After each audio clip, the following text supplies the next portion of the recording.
Keď sa povie India, väčšine zrejme napadne druhá najľudnatejšia krajina sveta a zároveň najväčšia demokracia na našej planéte. Napriek tomu nie každému je celkom jasné, kde tento pestrofarebný štát skutočne leží. India je jedna z veľmocí európskych. Nuž, tesne vedľa, ale kto si to má všetko pamätať? Najmä keď do roku 1947 bola pod britskou nadvládou a nezávislosť získala vďaka Mahatmovi Gandhimu až po druhej svetovej vojne. Dnes patrí k najnavštevovanejším a zároveň najfarebnejším štátom.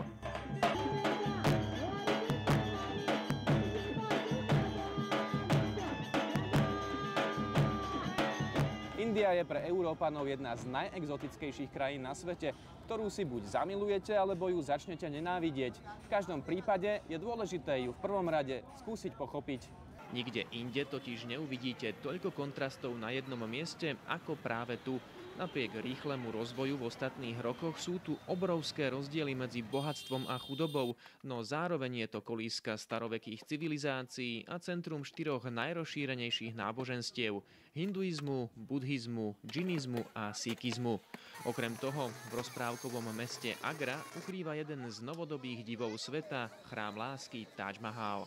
India však zďaleka nie je iba o spoznávaní kultúrnych a historických atrakcií, ale najmä o stretávaní jednoduchých ľudí, ktorých sú tu plné ulice.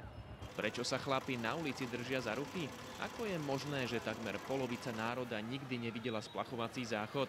Ktorú ruku by ste nemali dávať do úst? A ako chutí pravé čapatí?